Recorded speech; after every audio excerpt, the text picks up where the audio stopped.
नमस्कार, जय श्री राम। स्वागत है रामचरितमानस पाठ में। और आज हम पढ़ने वाले हैं पृष्ठ क्रमांक 671 से 675 तक। अभी तक हमने 670 पृष्ठ तक पढ़ लिया है। और 670 पृष्ठ में जो अभी पिछला जो प्रसंग था उसमें श्री रामचंद्र जी सीता जी को खोजते हुए अभी सबरी जी के यहाँ पहुँच गए हैं। सबरी जी के यहाँ बैठे हैं, उनसे मुलाकात हुई है। कंदमूल फल सबरी जी ने लाकर दिया है। अपने आप को वह नीच कहते हुए और श्री रामचंद्र जी के कहते हैं कि अब मेरा आज दर्शन, आपका जो दुर्लभ दर्शन था वो आज मुझे दर्शन हो गया है। और मैं अपनी भक्ति से मैं लीन हो गई हूँ और मैं अब इस देह को अब भगवान के नाम पर अब मैं त्याग करना चाहती हूँ। और इससे पहले कि त्याग करें, उन्होंने श्री रामचंद्र जी ने उनसे पूछा है कि हमें आगे का रास्ता बताओ, क्या आपने सीते को देखा है जाते हुए कहीं।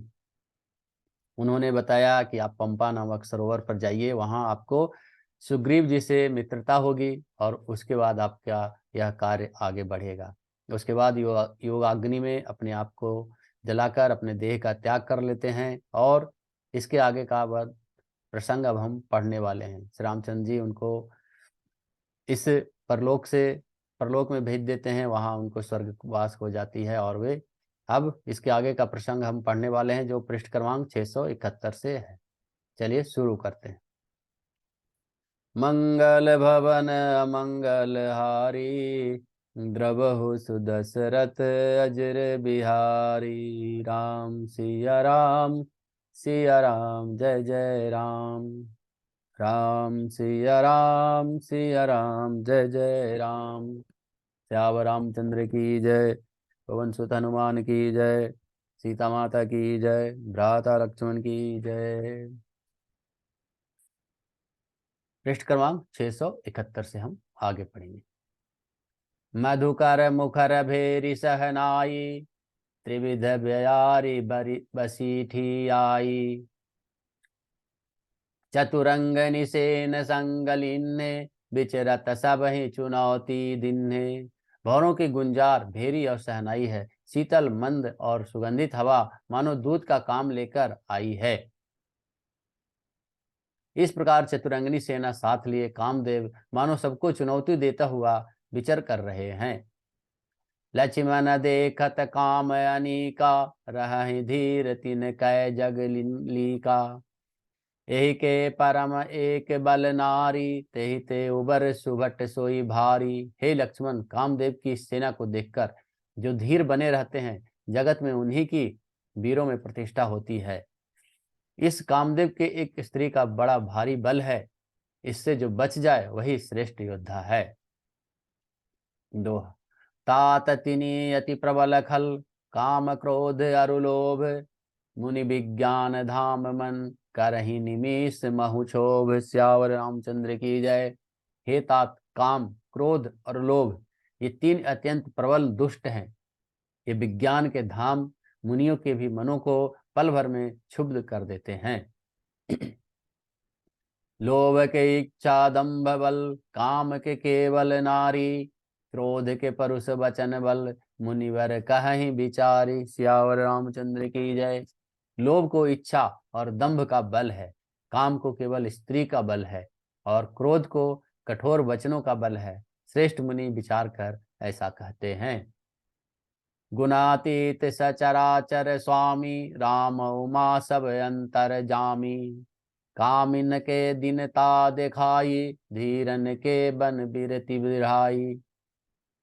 शिव जी कहते हैं कि हे पार्वती, श्री रामचंद्र जी गुणातीत यानी तीनों गुणों से परे हैं, चराचर जगत के स्वामी हैं और सबके अंदर की जानने वाले हैं। उपयुक्त बातें कहकर उन्होंने कामी लोगों को दीनता बेबसी दिखलाई है और धीर यानी विवेकी पुरुषों के मन को, वैराग्य को दृढ़ किया है। क्रोध मनोज लोभ मद माया, छूटहि सकल राम की दाया। सो नर इंद्र जाल नहीं भूला, जा पर होई सो नट अनुकूला।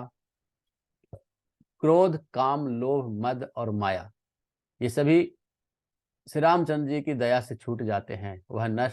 वह नटराज भगवान जिस पर प्रसन्न होते हैं, वह मनुष्य इंद्रजाल में नहीं रहता, वह इंद्रजाल में नहीं भूलता है। उमा कहु मैं अनुभव अपना, सत हरि भजनु जगत सब अपना। पुनि प्रभु गए सरोवर तीरा, पंपा नाम सुभग गंभीरा। हे उमा, मैं तुम्हें अब अपना अनुभव कहता हूँ।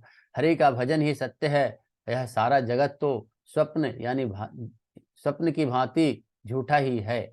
फिर प्रभु श्री रामचंद्र जी पंपा नामक सुंदर और गहरे सरोवर के तीर पर गए। संत हृदय जस निर्मल बारी, बांधे घाट मनोहर चारी।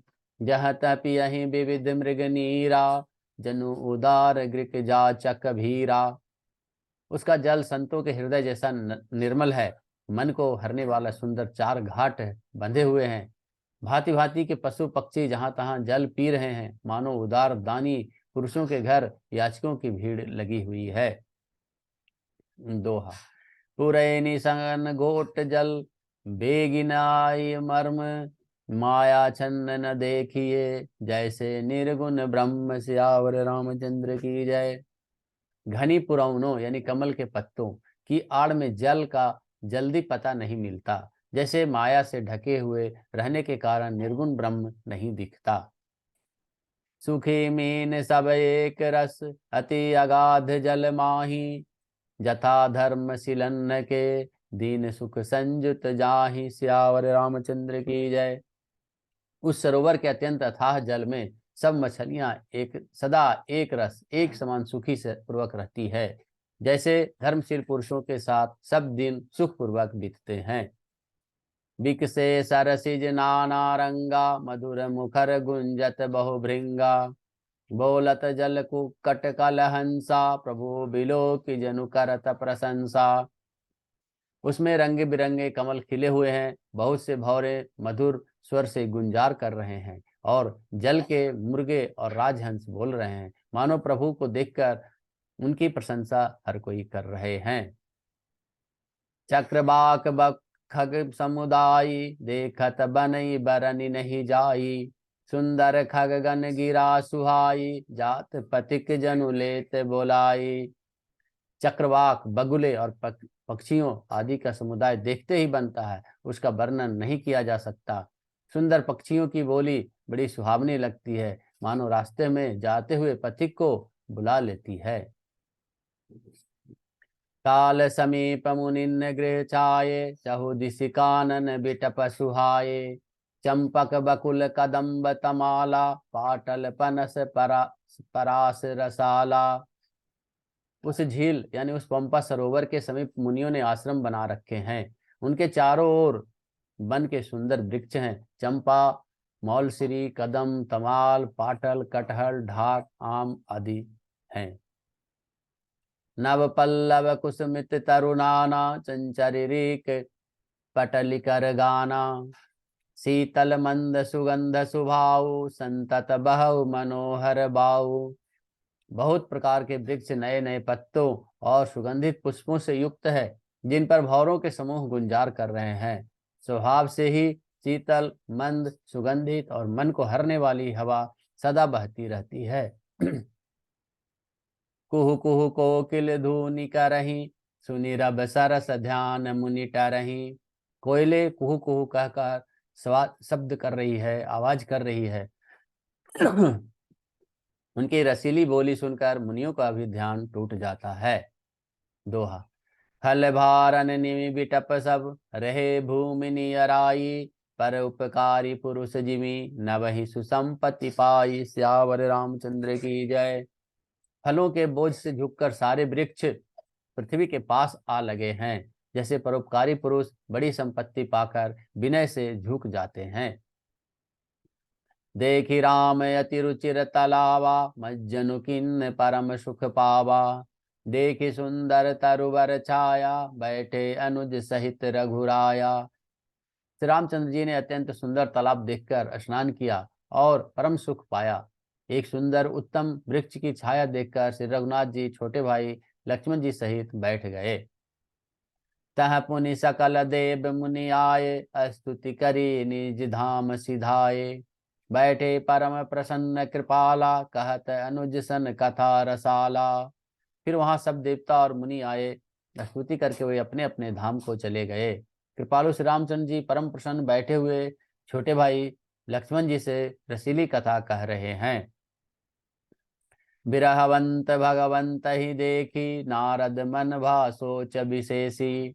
मोर साप करी अंगीकारा, सहित राम नाना दुख भारा।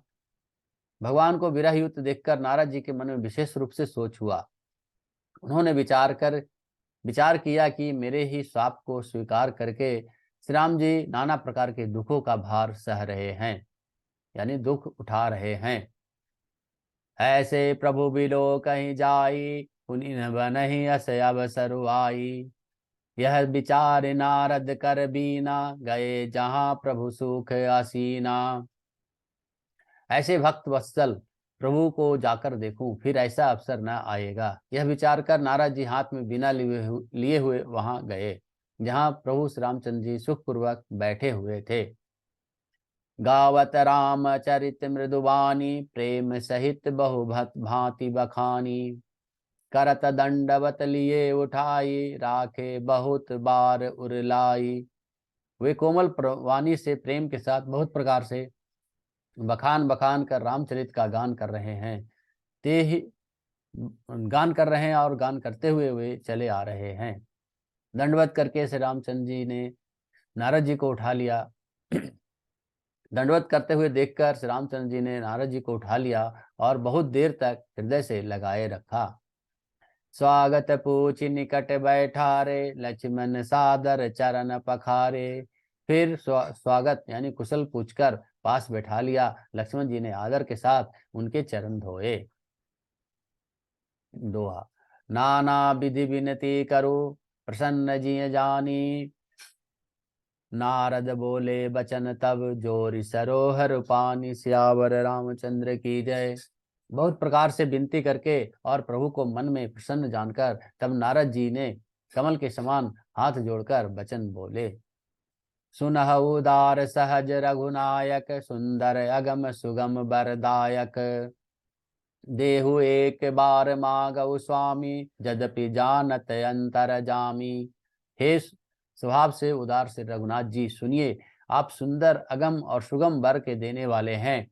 हे स्वामी, मैं एक वर मांगता हूँ, वह वर मुझे दीजिए। यद्यपि आप अंतर्यामी होने के नाते आप सब कुछ जानते ही हैं।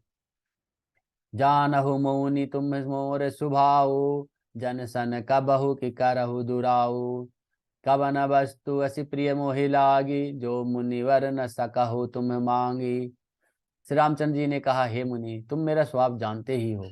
क्या मैं अपने भक्तों से कभी कुछ छिपाव करता हूँ? मुझे कौन सी वस्तु प्रिय लगती है जिसे हे मुनि श्रेष्ठ तुम नहीं मांग सकते। जन कहु कछु अदे नहीं मोरे, अस विश्वास तजहु जनि भोरे। तब नारद बोले हर साई, असबर मांगहु करहु डिठाई।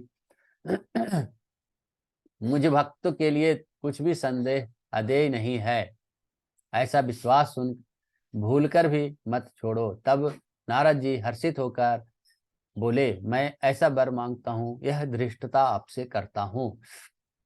यद्यपि प्रभु के नाम अनेका, श्रुति कह अधिक एकत एका।